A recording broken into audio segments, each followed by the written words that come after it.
Hello everyone. Today we are going to start a new chapter overhead. We all know that in overhead we include indirect material cost, indirect labor and other indirect expenses. The word indirect used in these three types of expenditure implies that it is not possible to charge these expenses directly to various jobs or cost units like other direct material or direct labor costs, but the total amount of these expenses is apportioned to various jobs or cost units on some appropriate basis.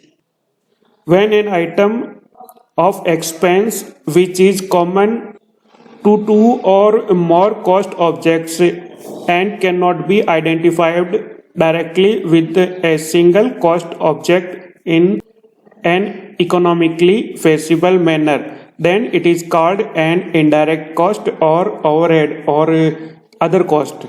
The term economically feasible manner is important because though it is possible to identify every item of cost directly with the products, it is not worth the effort in some cases. The whole exercise of such identification would be failure if the cost of such exercise is more than the apportionate cost itself. Classification of overheads. Overheads have been classified in many ways, like classification on the basis of element of cost.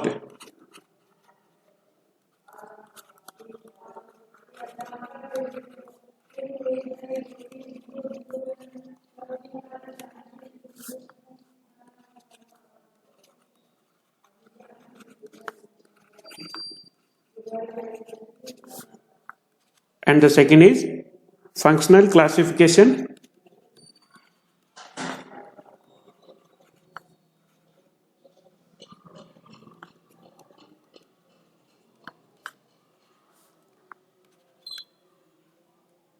On the basis of controllability.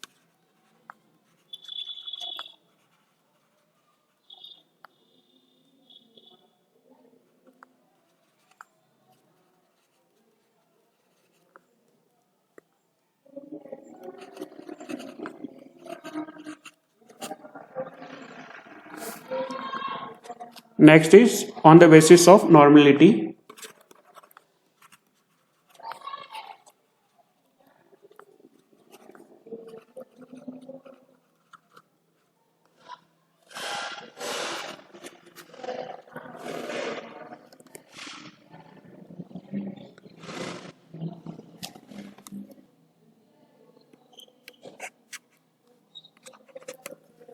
And the last one is on the basis of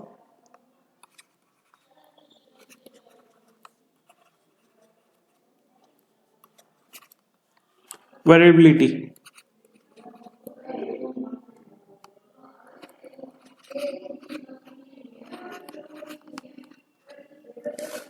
First, take the first point.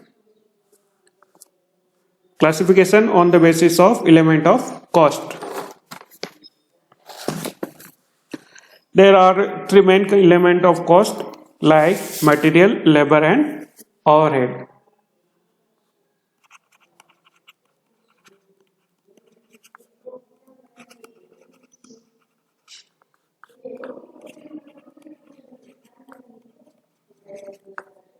Overhead we can say indirect expenses.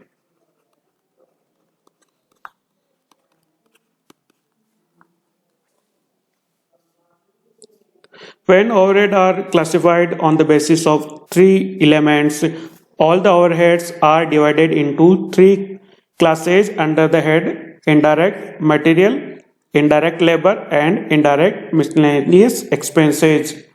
Then it will be indirect material, indirect labor and indirect miscellaneous expenses. In such classification, the contribution of overheads to various elements of cost can be known as meaning of indirect material, indirect labor and indirect expenses has already been explained in the previous chapter, element of cost. Okay. Now move on second point of classification of overhead, which is functional classification.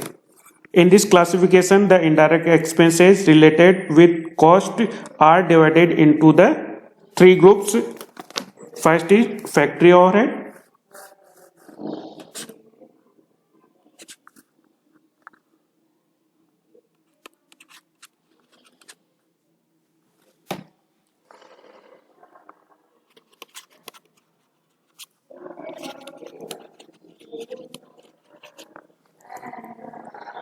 Second is administrative overhead.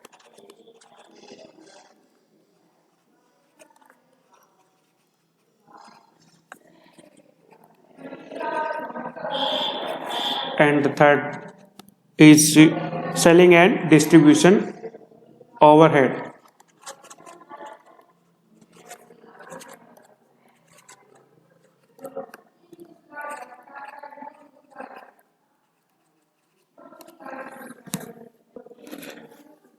This classification of cost is very popular and it is used in every factory for determining the determination of the cost of the product at various level.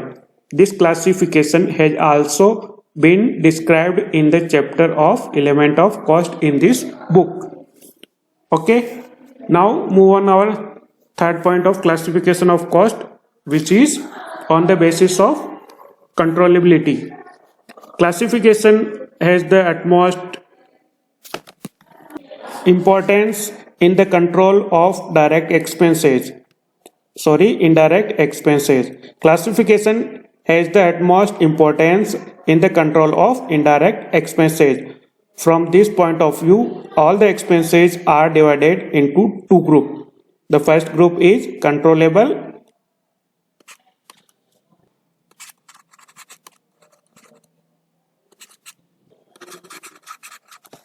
and the second is uncontrollable.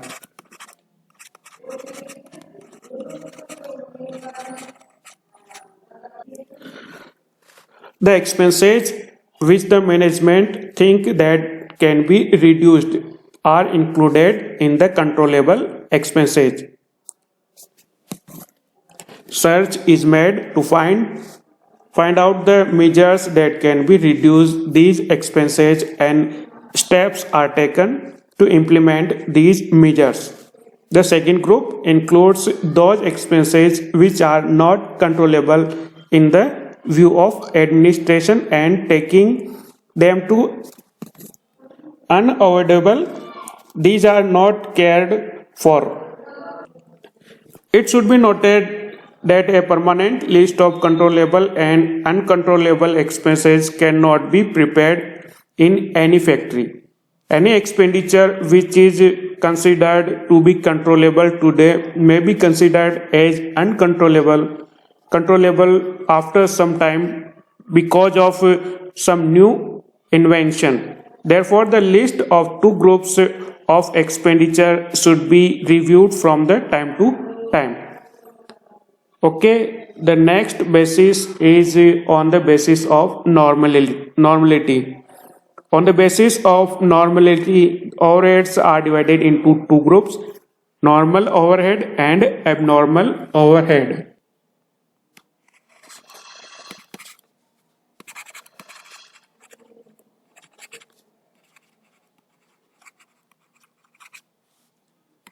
And abnormal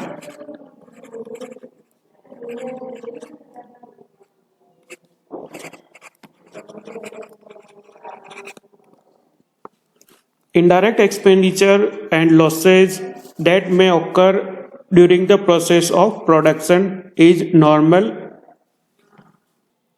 In normal circumstances are known as normal overhead. But the indirect expenses and losses caused by some abnormal circumstance are called abnormal overheads.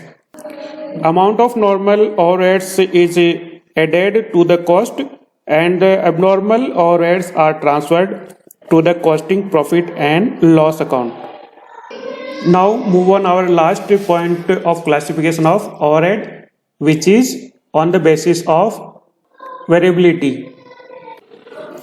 On analysis of the nature of various expenditure included in overheads, it is found that some expenses increases and decreases according as the change in volume of production, and some expenses remain unaffected by this change.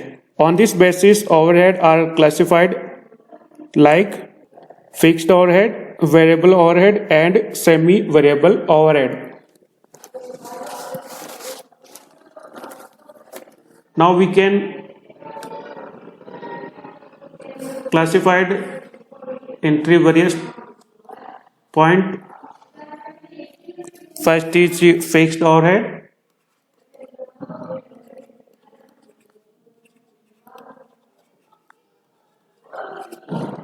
Second is variable overhead.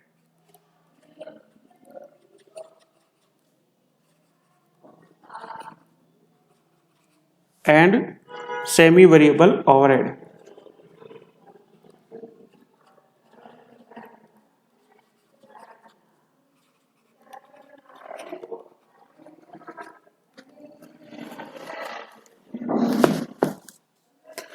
Fixed overhead means those indirect expenses which are not affected by the change in the quantity of production. Expenses neither increase if production increases nor decrease if production decreases. An example of such expenditure is the rent of building. If production increases, rent of the building is not increases. Also, when production decreases, rent of the building cannot be decreases. But it should be noted that it should not be concluded from the literal meaning of the word fixed overhead that these expenses are always the same and cannot be varied. Rent of the building can be increases by manually mutual agreement between the owner and the building, owner of the building and owner of the factory. Thus, the expenses may increases or decreases, but the variation is not in any way related to the increase or decrease in the production. So, more example of such expenses are depreciation of building, repairs of building, insurance of the property and property tax, expenditure on research, salary to the managers. These expenses are fixed expenses which not increases or decreases due to change in production. Now move on our second variable overhead. By variable overhead, we mean such expenses which vary according as the volume of production varies. Increase in expenses in proportion to increase in production and decrease in production to decrease in production. Decrease in proportion to decrease in production is the characteristic of such expenses.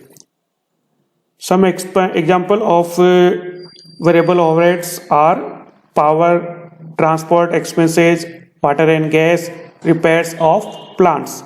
These are variable overheads which varies with the change in production. Now, third one is semi-variable overhead. These overhead are of course variable, but the increase or decrease in these expenses is not proportional to the increase or decrease in production. For example, if production is double, the semi-variable expenses will increases, but the increase will not be 2 times. It will be less than that.